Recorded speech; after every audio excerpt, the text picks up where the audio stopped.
Hello, everyone. This is Tom Fox. I'm the Compliance Evangelist, and I'd like to welcome you to episode 62 of Compliance Into the Weeds, a podcast where, with my good friend and colleague Matt Kelly, we take a deep dive into a compliance or compliance-related topic each week.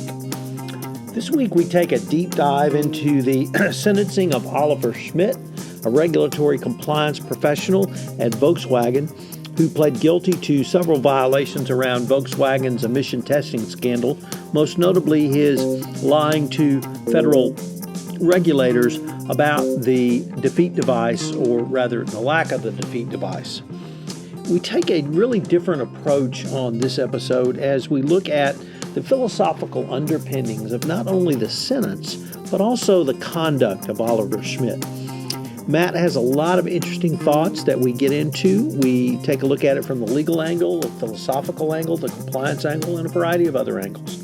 We truly go into the weeds to take a deep dive consideration of the 7-year sentence given to Oliver Schmidt. I would also like to tell you about the podcast series that Matt and I are running this week, where we take a deep dive into the new revenue recognition standard.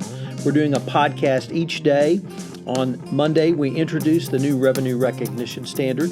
On Tuesday, we took a look at the logic of transaction pricing.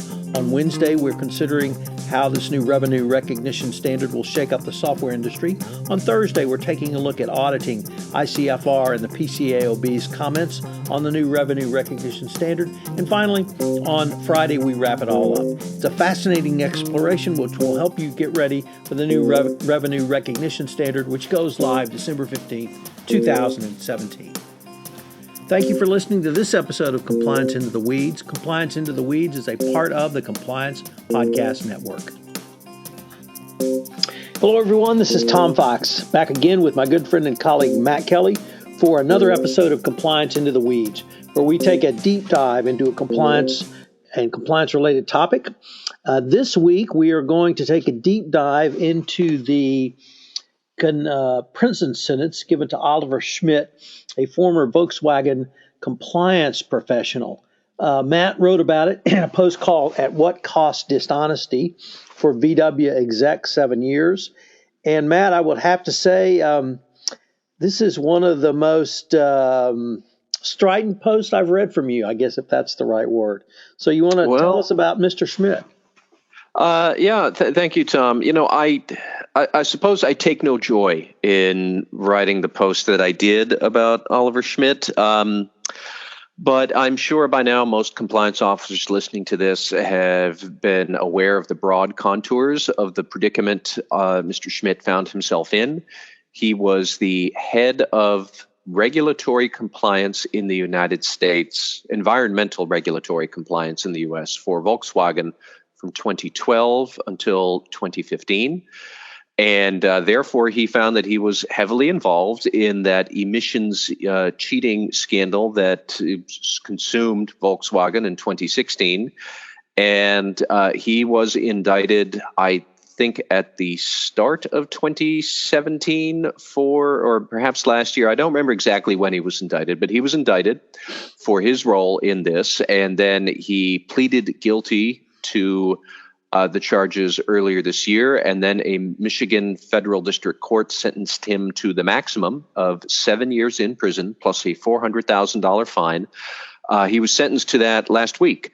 And I know that originally, when Oliver Schmidt was indicted, there was a bit of a buzz that, oh my God, here's another case of compliance officer liability, which people do talk about in the compliance community. But I do think CCO liability is generally overhyped to a vast degree unless you are actually complicit in the misconduct, or, you know, really other than that, I don't think that we've seen many cases of a compliance officer held liable for problems beyond his or her control. But case with Oliver Schmidt shows that he very much was involved in something that was within his control to say, no, I will not participate, and he did. And so here he is. So like I said, I don't relish the idea that somebody is losing their liberty for 7 years. But when you look at the details of the indictment against him, what did people think would happen to him, including Oliver Schmidt. Where did he think this would end up? But here it is. And here he is in the federal penitentiary for the next 7 years. So let me just pick up on a few things that you touched on and maybe add a couple of other points. First of all, I think the the sentence was largely driven by the judge, because I think the prosecution had asked for something along the line of 4 years. Of course, the defense asked for time served, but they indicated they really wouldn't oppose the 4 years, and so I think the 7 years was the judge, who was truly the conscience of the court, was shocked by Mr. Schmidt's actions. One of the things that you really talked about at some length for your blog posts were the actions of Mr. Schmidt, specifically laying out when he received the information that the defeat devices were not working, or the defeat devices were working, but that the overall environmental standards were not being met. And then not only did he receive this information, he briefed Volkswagen management on it. And then, of course, the one that got him was when he lied to the U.S. regulators on it. And I'm trying to find the quote. Here we are, because this really is the most damning thing I've seen in an email in a long time. And as you quoted, Matt, as soon as Schmidt heard the news, he emailed a colleague and said it should first be decided whether we were honest. If we are not honest, everything stays as it is. So that's really pretty clearly a statement of intent. So I don't know if all of those facts or some of them led the court to imposing really a very stern sentence. But that's how I think the 7 years came about. Second of all, though, I don't think compliance practitioners should be too concerned about this, or nor should the compliance community, because I think the regulators have made clear from a long time ago, if you're a part of the conspiracy, if you're a part of the illegal action, it doesn't matter what your title is, CEO, general counsel, CCO, right hand sitting at the seat of the God the Father Almighty. If you're involved in the conspiracy, you're going to be treated as such. You will be prosecuted or go to trial. And so when you have someone who's named a compliance officer, and they are involved in the actual illegal action, specifically where they are making representations they know to be false to the government, I think that's a pretty clear sign. And so it really does not surprise me that a compliance officer would be prosecuted, nor do I think the compliance community needs to be really concerned about this, other than to pick up on your point, which is if you're a compliance officer, don't lie, cheat, and steal. The final thing that, and the one I found just the most amazing on this whole Schmidt foobar is the following. He's a German citizen. He was in Germany, and he actually came to the United States, subjecting himself to U.S. jurisdiction for a family vacation last Christmas to Disney World. And he was literally arrested at the Miami airport as he was getting ready to fly, he and his family, home to Germany. So not only did he have the humiliation of being arrested in front of his family, for the next 7 years, he's got to think about the most stupid decision I think anyone can make, which is to subject yourself to U.S. jurisdiction after you've been indicted to go to Disney World. Yeah, there's a couple of things we could unpack here. The famous quote, and in my reading of the indictment, as a compliance professional, I think the beginning and end of he got what he deserved is that statement where he said it should first be decided whether we are honest. And he made that statement specifically on April 2nd, 2014. That was the day some academic researchers in West Virginia had alerted Volkswagen, and at least it alerted Oliver Schmidt to the fact that, he became aware people know that there's a discrepancy and they don't know why, but they're going to be asking about it. And he received information on that day that we have a discrepancy problem and people are onto it. Within hours, he sent that email then to other Volkswagen colleagues. Okay, they're on to us. We need to decide, are we going to be honest or not? And right then, turn in your compliance officer card. You have forfeited your right to say you are a part of the profession. I do agree with you that this doesn't really prove anything other than probably what compliance officers already know, is that CCO liability really only exists if you're actually involved in the misconduct, so don't do it. I think really the more interesting and more philosophical lesson for compliance officers is really to walk through, again, it is important to have that red line professionally beyond which you will not go and you will sacrifice your job. And oftentimes compliance officers make very good livings. We all have seen the salary reports from the Society of Corporate Compliance and Ethics. Nobody makes minimum wage doing compliance officer duties. But you do need to have that moral certitude somewhere along the line that if this happens, I'm going to leave. I'm going to raise the red flag. I'm going to blow the whistle. Now, what is this? What is that line? Everybody needs to decide that for themselves. And I don't know whether Oliver Schmidt had a different red line, whether he didn't see it that way, whether he didn't understand that there was an ethical principle that was going to be involved here. But to my thinking, and I don't know, maybe I'm naive, maybe American compliance officers dwell on this more than others, but maybe we are more sensitive to this ethical principles that they are at the root of what compliance professionals do. And there's nothing relative about lying. Lying is wrong, period. So that's something that struck me. And it even struck me all the more because I think Oliver Schmidt was that he pleaded guilty at the end of last week on a Thursday or Friday. But earlier in the week, at a very different event, a SEC official by the name of Ryan Wolf, he was talking to a group of accounting executives. They'd all gathered in Washington to talk about financial reporting. But he gave a great speech that is well worth an ethics and compliance officer's time, talking about the need to call out misconduct when you see it. And he really put his finger on what I think is generally true, is that something stinks when you smell it. And many people, the problem isn't that they don't know misconduct is there, is that they are afraid to say, this stinks, this doesn't pass the smell test. They think, well, maybe I'll keep quiet and somebody else will bring this up. And then, as Mr. Wolf went on to say, as a voice of I think he works at the Office of the Chief Accountant within the Securities and Exchange Commission, and he is a liaison with the Enforcement Division at the SEC. And he said, rest assured, if everybody thinks that someone else will speak up about it, eventually nobody does. The Division of Enforcement comes and asks you about it, and then it's just 10 times worse. The ethical impulses he was talking about, they cut across corporate accounting, they cut across SEC and all industries, and they certainly apply in ethics and compliance and in the environmental concerns here that Volkswagen had.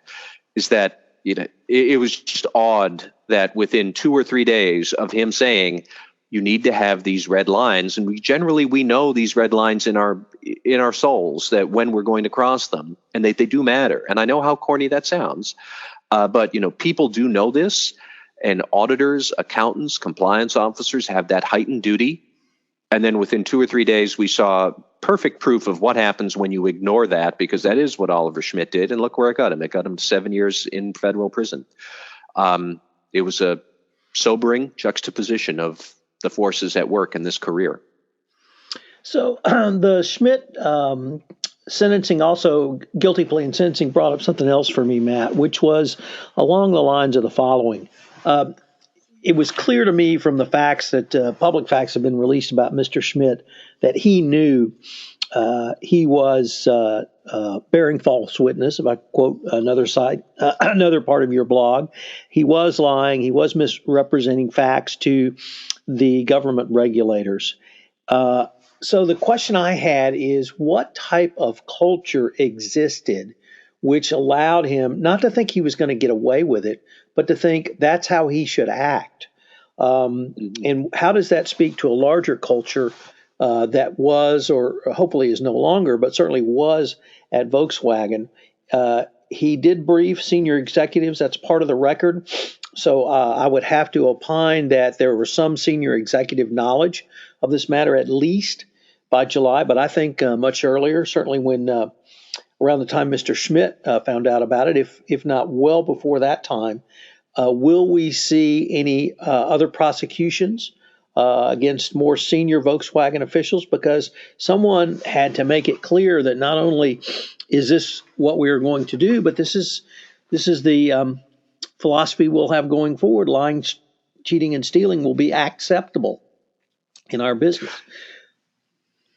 One thing that jumped out at me, speaking of Volkswagen's culture, I know that just recently the chief compliance officer of Volkswagen now, whose name escapes me, I believe his last name is Michaels, he had said that, he's taken some steps now to change the culture and the mechanisms by which anti-bribery enforcement and ethics and compliance are enforced at Volkswagen so that misconduct like this doesn't happen in the future. But really what he was talking about, for example, was consolidating all the investigation functions into one office that is under his oversight. Now, that's not necessarily a bad idea, but it strikes me that this is culture change by force. I suppose that's probably necessary given what seems to be the culture problems at Volkswagen. But it would have been nice to see that more people in Volkswagen understood what doing the right thing is before it ever came to this. And like I said before, maybe I'm naive, but I don't think it would be that difficult to understand we are doing something wrong here. Even if Germans don't necessarily appreciate all the legal nuances of when you're violating the law in the United States, I certainly wouldn't understand when I might violate the law in Germany. But I know lying is wrong here, and lying to authorities in Germany is probably wrong over there. If I ever go there and get myself in trouble, I would try not to do that. There are these basic ethical impulses that for whatever reason, they weren't working. And that's the interesting part for me. Not necessarily any issues of liability. It's more about, where is your red line and why wasn't it here? And if it was there, why was it crossed anyways? I don't know. That's what jumps out at me about that case. That's the teachable moment, in my opinion, for compliance officers. Is, do we understand in our own personal lives, what am I willing to accept? What am I not willing to accept? What am I going to be calling out if I see it?